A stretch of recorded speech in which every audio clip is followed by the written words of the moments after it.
Seguimos aqui no canal do YouTube Jovem Pan Esportes. Deixe o seu like, se inscreva aqui no nosso canal. Audiência espetacular do Bate-Pronto nesta sexta-feira. Nós vamos falar agora do Fla-Flu. Pois é, deu o Flamengo que anulou o Fluminense nos 2 jogos. A estratégia do professor Sampaoli deu certo. Depois vou até querer saber aqui dos nossos comentaristas, do Mauro, do Bruno, do Piperno, do Vanderlei, se foi nó tático, se não foi. Mas deu Flamengo ontem, Mauro, 2-0, Arrascaeta. Como é importante o Arrascaeta para esse Flamengo. E o Gabigol, que não vinha fazendo um bom jogo, ainda assim matou a parada para o Flamengo. Fez o segundo gol que definiu a classificação ontem no Maracanã. Mauro César. Pois é, eu achei assim que foi um Flamengo jogando de uma maneira bem diferente do que é a característica do time e também do seu treinador, né? Foi uma estratégia muito específica para esse jogo, né? O Flamengo teve menos de 30% de posse de bola.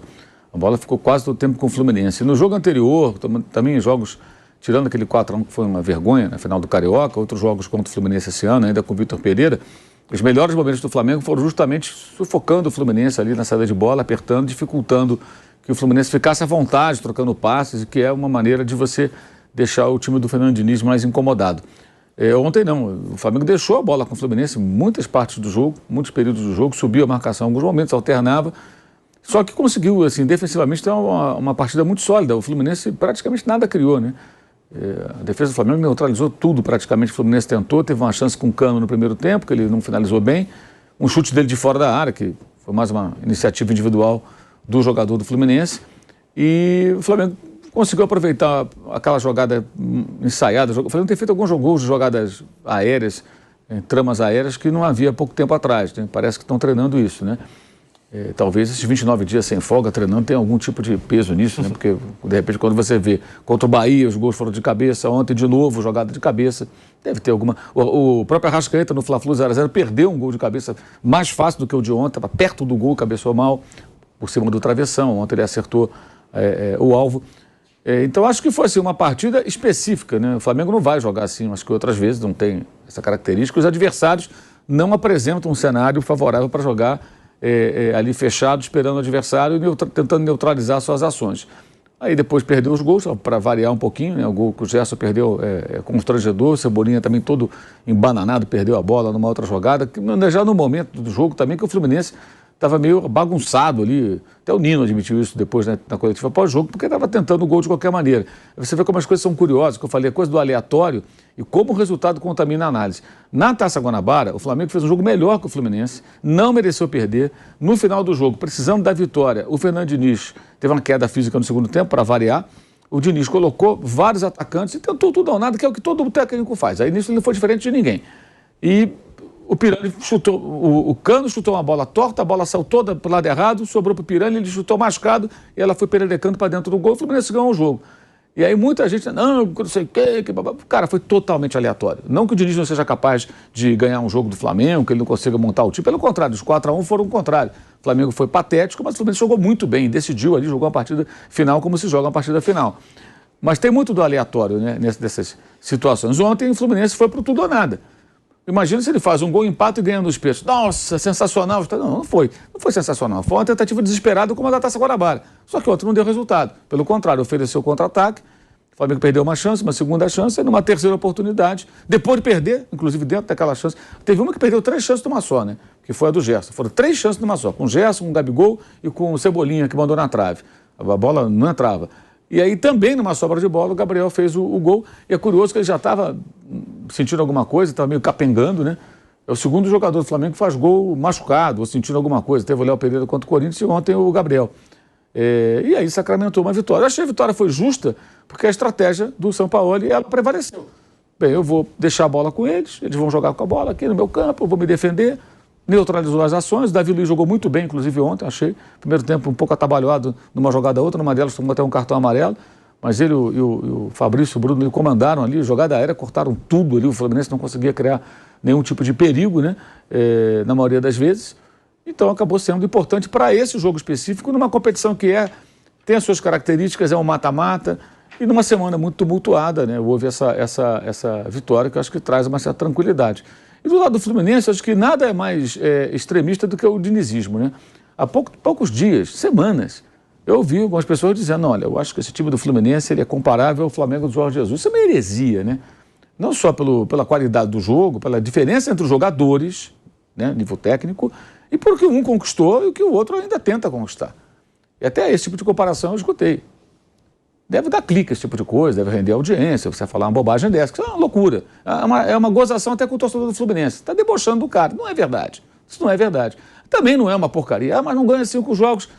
Do Diniz eu pergunto, eu concluo, ruim com ele, pior sem ele. Será que o Fluminense com o Diniz estaria na Libertadores? Teria metido 7 no Volta Redonda, 4 no Flamengo na final, 5 no River Plate. Está numa situação, apesar da derrota na Bolívia, vai jogar com o River na Argentina agora, mas está numa situação que a classificação deverá vir, mesmo que perca o jogo lá. O Flamengo não, o Flamengo tem ganhado o Racing na quinta-feira. Se o Flamengo se complicar com o Racing, pode ser eliminado pelo Alcas ou pelo Ñublense. Imagina que coisa ridícula, né? Ser eliminado por um time microscópico como o Ñublense, com todo respeito, é pequenininho, pequenininho. Já não conseguiu ganhar lá no Chile, né? E do Alcas perdeu, né? Patético isso. Então, assim, o Fluminense está num momento ruim. E ontem a entrevista do Fernando Diniz teve momentos muito bons. Porque começa aquela coisa, né? O pessoal que cobre o clube, não, por que liberou fulano? Aí ele falou, liberei o jogador porque a torcida pegava no pé, a torcida criticava, o jogador não funcionava mais aqui, não conseguia jogar.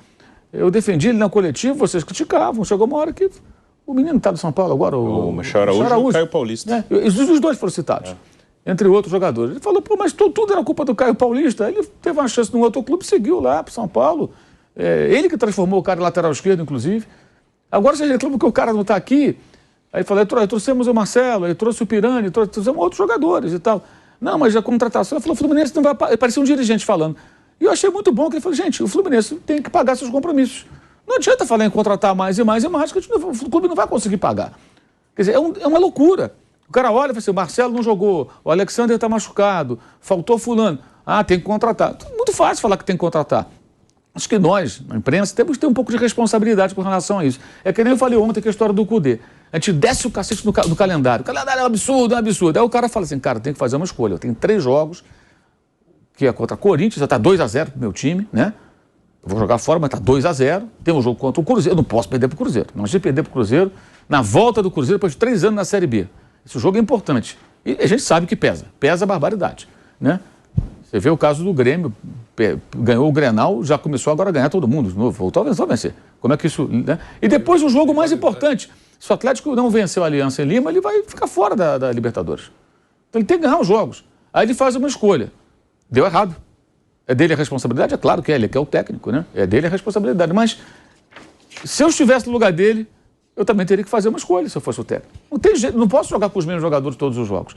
Né? Então, assim, é muito conveniente a gente criticar o calendário, não entender as suas mazelas, as situações que o treinador tem que fazer algumas opções, né? E no caso do Fluminense, não tem como contratar mais jogadores. Já gasta muito o Fluminense, investe pesado no futebol, talvez mais do que possa. Se você analisar os números do balanço e tudo mais, você vai ver que o Fluminense não reduziu dívida. O Fluminense tem uma dívida significativa. Ele investe no futebol esperando resultado. E pode ter resultados esse ano. Então, acho que a gente tem que entender também bem o contexto. E o Flamengo, acho que assim, conseguiu uma paz. Mas essa paz vai para o espaço de segunda-feira perder para o Vasco, por exemplo. Então, tem que continuar esse trabalho. Já vai ser um jogo diferente. Imagino que o Vasco, embora o Barbieri goste da bola, de ter a bola, eu acho que não vai jogar propondo o jogo, vai aceitar que o Flamengo fique com a bola, não vai cair na mesma, acho eu, né? Sei lá, o Barbieri, né? Na armadilha que o São Paulo tentou preparar ontem, né? É o que eu imagino. E depois tem o Racing na quinta-feira, que é o jogo dos 3, analisando de maneira bem fria, o jogo mais importante, que é o jogo que pode definir a classificação na competição mais relevante. Se você tiver que escolher, você tem que ser eliminado de uma. Você quer ser eliminado da Libertadores ou da Copa do Brasil? Melhor cair na Copa do Brasil, acho eu. Para o Fluminense, daqui a algumas semanas, se ele estiver bem na Libertadores, cicatriza essa ferida. Se ele passar pelo... Se ele conseguir dar mais um bom resultado contra o River, ele deve se classificar, na outra fase avançar, chegar ali naquele funil, na reta final da Libertadores, o time voltar a jogar bem, as coisas passam. Mas o dinizismo não é a salvação, aquela coisa messiânica, nem é uma porcaria, como agora estão dizendo. Ele é só um técnico que joga, que monta times que jogam querendo a bola. Isso é tratado no Brasil como se fosse quase um pecado. Os times dele fazem questão de ter a bola, com virtudes e defeitos, para o bem e para o mal. Isso é tratado como se fosse ruim. Bem, enfim. Fábio Piperno, a sua análise desse jogo, você comentou aqui na Jovem Pan, audiência espetacular do futebol Jovem Pan ontem para Flamengo 2, Fluminense 0. O Flamengo passa pelo Fluminense sem sofrer gols também nos 2 jogos, diante do tão elogiado ataque aí do Fluminense do Fernando Diniz. A sua análise do jogo, Piperno? Primeiro que eu acho que tem algumas entrevistas que o Diniz dá que elas acabam gerando histórias muito engraçadas. Outro dia, agora no Campeonato Carioca, o Fluminense ganhou um jogo de 7-0 do Volta Redonda e teve aquela célebre pergunta lá. Por que só? 7-0. O professor, né? Pô, o time tirou o pé. Pô, então, né, ganhou 7-0 e nada mais. E nada mais. Tá bom, né? 7 tá bom. Bom, entrevistas à parte, eu acho que algumas coisas ficaram muito evidentes ontem. Assim, eu acho que o São Paulo foi, sim, um dos melhores, talvez o melhor personagem entre todos aqueles envolvidos nesse clássico. Por quê? Porque foi um jogo em que o Flamengo não deu a melhor chance ao Fluminense, né? Um adversário que vem causando problemas para o Flamengo nos últimos tempos. Até por tudo isso que o Mauro expôs. 2 títulos cariocas, inclusive, em sequência. Isso é sempre muito cobrado. Algumas vitórias em outras competições, enfim. Mas aí, eu acho... a dor de uma eliminação seria muito mais intensa para o Flamengo. O Flamengo perde, né, depois de uma sequência desfavorável, aí, né, uma sequência de derrotas para o seu grande rival, por todos os burburinhos aí gerados aí nessa semana, exagerados ou não, mas enfim, sempre há um ruído a mais no Flamengo. Então o Flamengo tinha que ganhar, enfim, tinha que passar. Se o Fluminense perdesse como perdeu, com o tempo, o Fluminense certamente cicatrizaria as feridas e segue a vida e tal, até porque as ambições dele são menores do que... E os gastos, o orçamento todo envolvido é muito menor que o do Flamengo. E aí, o que o técnico do Flamengo faz? De fato, ele sai da sua normalidade, o que é uma prova de respeito ao adversário. Ou seja, eu vou neutralizar o que o Fluminense tem de melhor. E ele fez isso. Jogou lá com 3 zagueiros, os 3 muito bem, por sinal. O Fabrício Bruno ontem, inclusive, chegou a fazer uma jogada que ele desarma lá atrás e vai correndo, para dentro da área lá do Fluminense, quase consegue finalizar. Então tá em boa fase. Os 3 homens de meio campo, né? O Pulgar, o Thiago Maia correndo muito, dando muita força física esse meio campo, mais o Gerson. Então, assim, isso aí, de certa forma, neutralizou a troca de passes curtos que o Fluminense adora fazer, o jogo de posse lá do Fluminense, que tinha a bola, mas ele tinha a bola longe da área. O Fluminense ficava cercando, mas não conseguia penetrar, não conseguia se infiltrar, porque o Flamengo se posicionou e marcou muito bem, neutralizou essa virtude que o Fluminense tem. Sobrava ao Fluminense a tentativa de jogo pelos lados. Ora, o Fluminense estava forte só por com o Arias, porque não tem mais um outro especialista desde que o Keno se contundiu. E às vezes o Arias ia tentar a jogada ontem, o Flamengo fazia um paredão triplo em cima dele e não conseguia passar. Então, durante todo o primeiro tempo, o Fluminense teve uma chance de gol, acho que o Mauro citou, que saiu de um escanteio que o Cano acabou chutando para fora. Só isso. Não conseguiu trabalhar nenhuma jogada que lhe desse chance de gol. O Flamengo teve uma e fez o gol. Então, assim, o Flamengo, é evidente que ele não teve em nenhum momento o controle da posse de bola. Isso é uma especialidade do time do Diniz, mas em compensação ele teve o controle tático. Ele conseguiu aplicar e desenvolver em campo aquele modelo ao qual o seu técnico se propôs. E aí vem uma outra virtude. O São Paulo, ele mostra que ele consegue jogar de uma outra forma. Quer dizer, não é aquele cara samba de uma nota só, cujo time vai sempre jogar do mesmo jeito. Ele teve uma partida muito específica e ele conseguiu mudar a dinâmica do time dele, que não foi ameaçado em momento algum. E no final, inclusive, por conta, né, do desespero lá do Fluminense, conseguiu várias situações até para ampliar. Em relação ao Fluminense, eu acho que não dá para cobrar mais o time. É evidente que ele não tem como toda hora bater de frente a frente com esses grandões, principalmente em um calendário congestionado como esse. E por que eu estou falando isso? Porque em abril, especialmente, houve aquele encantamento, o Fluminense, isso é a nova maravilha. Eu brincava com você em alguns programas aqui. Olha, o melhor time de futebol não é como o funcionário do mês. O Fluminense foi o funcionário do mês de abril, mas ele não é um time que possa ganhar o Campeonato Brasileiro de 38 rodadas. Ele pode, eventualmente, ir longe numa competição de mata-mata. Eu sei lá como é que vão ser os cruzamentos de Libertadores depois, e ele pode surpreender, ele pode avançar contra alguém que seja teoricamente favorito. Mas em campeonato de 38 rodadas ele não tem elenco para isso. E aí não é demérito do seu técnico, não é demérito não é algo que tem que ser cobrado da direção do clube. É o que dá para fazer agora, quando você tem principalmente o cofre raspado. Vanderlei Nogueira, o que o Flamengo fez nesses 2 jogos aí contra o Fluminense, né? Sofreu muito pouco, né? Quase nada aí. O Fluminense teve muita dificuldade para trabalhar jogadas e anulou, né? O Flamengo acabou anulando o Fluminense nos 2 jogos, Vanderlei. Pedro, objetivo atingido, né? A gente pode começar com esse discurso. Objetivo atingido. O objetivo era a classificação, veio a classificação, está na próxima fase da competição, eliminou um arquirrival dentro do Maracanã. Então, não são apenas 3 pontos, não é apenas uma vitória, tem um conjunto de coisas aí nesse pacote, quando você fala de Fla-Flu, né? Inclusive o público, foi um público respeitoso. Quase 70 mil pessoas, se não estiver equivocado. Grande público, enfim, interesse, né? Num horário diferente, enfim, é uma vitória importante. Agora, antes da bola rolar, a gente falou muito, né? Todos nós falamos com outras palavras, cada um com a sua análise. Naquele jogo anterior, o favorito era mesmo o Fluminense, né? Antes da bola rolar. E nesse jogo de ontem, todo mundo colocou como, olha, vão chegar quase que da mesma maneira.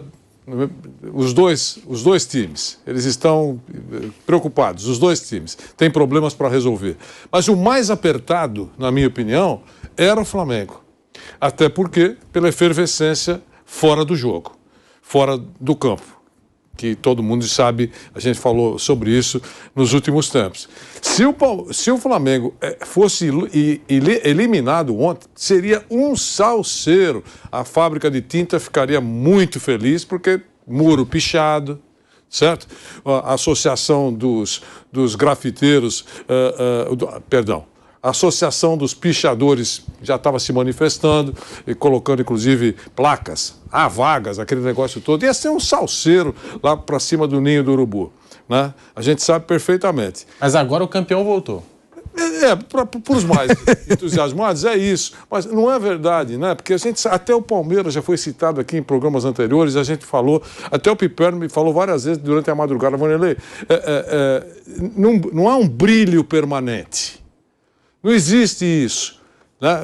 Até mesmo o time do professor Abel Ferreira, Abel Ferreira, vim aqui só para te ver, tem vencido, mas não com o brilho de recuando um pouquinho no tempo. Vai voltar o brilho? Pode voltar, sem dúvida. A esperança do torcedor é verdadeira, porque o time tem condições, tem potencial para isso. No caso do Flamengo, da mesma maneira. No caso do Fluminense, tem muita gozação para cima do Diniz nas redes sociais. Né? Poxa vida, o Mauro falou uma coisa que eu concordo. Eu acho que o Fluminense estaria pior, ou talvez muito pior, sem o Diniz. Ele tem feito coisas ótimas lá, recuperou jogadores importantes, jogadores jogaram bem. Agora, não é porque tomou uma pancada do arquirrival que acabou, faz parte do passado. Já pode pensar em Z4. Não é nada disso, né? O brilho pode voltar. O futebol bonito, mostrou um futebol bonito nos últimos anos? Mostrou, sim. Claro, a comparação que foi citada aqui com o time do Flamengo do Jorge Jesus é só aquilo que o Bruno adora, é o exagero. Né? O exagero é um negócio trágico. Expectativas lá em cima. Lá em cima, meu Deus, joga fora agora um quadro de Picasso. Não é nada assim. Mas jogou bonito, tem jogado bonito nos últimos tempos. É gostoso de ver, a gente parava para ver. Agora, por que perdeu, ou porque deixou de marcar em alguns jogos, já acabou o encanto? Eu não vejo assim. Da mesma maneira que eu digo que precisa dar um pouco de espaço e tempo para um técnico para mostrar se é eficiente ou não, da mesma maneira um time que está bem e que de uma hora para outra começa a ter tropeços, mas tem potencial para crescer? Tem. Então o resultado foi justo ontem, o Flamengo mereceu vencer, objetivo atingido. É isso que importa. Bruno Prado, agora o Flamengo chegando a uma sequência de 7 jogos sem saber o que é derrota, 4 vitórias, 3 empates. E o que falar agora dessa vitória mais recente? 2-0 no Maracanã, avança diante do Fluminense, Bruno Prado. Bom, não perder é bom, claro, mas ainda é um time que não consegue jogar bem com tanta frequência. No meio desses 7 jogos tem, por exemplo, o jogo do Nublense, que foi um jogo horroroso. Perdeu, mas foi muito ruim. No próprio jogo com o Cruzeiro, sábado, teve momentos que o Cruzeiro esteve melhor, o Cruzeiro esteve perto até de ganhar o jogo. Então, é um time que tem ainda oscilações, o que é normal, porque o Flamengo trocou mais uma vez de treinador, tem os seus problemas, perdeu algumas competições no início do ano, isso gera cobrança, pressão, enfim, tem as questões físicas de lesões. Então, o Flamengo está tentando se acertar. Né? Como diz o Vampeta, é melhor tentar se acertar sem perder, como foi o mesmo caso que a gente falou do São Paulo. Mas é um time que ainda não está rendendo o que pode. É um time que pode mais. Pelos jogadores que tem, pode fazer mais. Ontem até saiu, como falaram já aqui, saiu das suas características, conseguiu um resultado, mas na maioria dos jogos vai jogar da maneira que o Sampaoli gosta, ficando, e até pela qualidade do elenco, ficando com a bola, tentando pressionar, e o time ainda tenta se ajustar para ter boas atuações com mais frequência. Mas está vivo aí nas 3 competições, na Libertadores, na Copa do Brasil e no Brasileiro. É um time que tem talento suficiente para embalar. O Brasileiro é um campeonato mais complicado, que se você ficar muito para trás, você não consegue pegar mais, que foi o que aconteceu ano passado. Eu até falei aqui, acho que o que mostra que o Flamengo tem problemas no seu futebol nos últimos anos é que nos últimos 2 anos ele não conseguiu nem brigar pelo título brasileiro. Acho que você mostra a sua força no campeonato de pontos corridos, brigando lá em cima. No mata-mata, às vezes tem coisas, o acaso pode te ajudar ou pode te atrapalhar, mas é um time que tem condição, claro, de chegar e ainda brigar pelas competições, porque tem talento e qualidade para isso. E do outro lado do Fluminense, entra essa coisa mesmo do exagero. Eu gosto do Fernando Diniz, é um cara que eu acho que é legal porque o futebol brasileiro ele é muito conservador, assim. Eu acho que ele até houve uma evolução nos últimos anos, e isso eu acho que alguns técnicos estrangeiros contribuíram, sim. O próprio Sampaoli, quando veio para o Santos, depois para o Galo, o Jorge Jesus, e o Diniz contribuiu também para isso. Ele tenta jogar com a bola num time pequeno como o Audax, chega numa decisão, encarando ali, goleou o São Paulo nas quartas de final naquele ano de 2016, eliminou o Corinthians dentro de Itaquera, encarou o Santos na final. Então, era um cara que veio com uma proposta ousada num time pequeno, num momento que um futebol brasileiro é super conservador, não, é não perder, é se defender, achar uma bola, saber sofrer. E veio um cara falando, não, vou jogar de outro jeito. Então, eu acho isso muito bom. E os times dele terão bons e maus momentos. No São Paulo, acho que ele acabou sendo muito vítima, de novo, da expectativa que o time criou. Era um time que, dentro do normal, não era para ser campeão brasileiro, mas aí gerou, não, o time pode ser campeão, tá aí, tá liderando. E aí depois teve uma queda grande, acho que muito por isso. E no Fluminense, até agora, os resultados que ele conseguiu são muito bons, além de vários momentos de bom futebol. Ele foi 3º do Brasileiro do ano passado. A gente tem, até pela cultura nossa de futebol, que é formada muito regionalmente, e os campeonatos estaduais tinham um peso maior, tem aquela coisa, né, de vários campeões por ano. Agora que os próprios estaduais não têm o mesmo peso, a gente entende uma realidade, que são poucos campeões de torneios relevantes no ano. Então, um 3º lugar de Brasileiro Fluminense é um excelente resultado. Como o vice do Inter foi um excelente resultado. E chegou na semifinal da Copa do Brasil também, ele ficou entre os 3 melhores de uma competição nacional por pontos corridos e entre os 4 da competição nacional do mata-mata. São bons resultados, ele foi campeão estadual esse ano contra o Flamengo. E vai ter momentos que o time não vai jogar bem, que é o momento agora.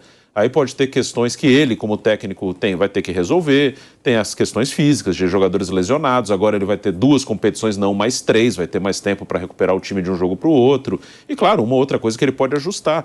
Mas os exageros são sempre grandes. Por ser um cara que tentou jogar um pouco diferente num futebol muito conservador, ele acaba despertando paixão e ódio de maneira muito exagerada dos dois lados. Só uma coisa, Pedrinho, você pode ser crítico ou fã do trabalho dele, mas assim, o público tem que entender que ele, no mínimo, amplia o debate do futebol, as ideias debatidas do futebol. E só por conta disso, eu acho que já é muito importante a presença dele em um time de ponta.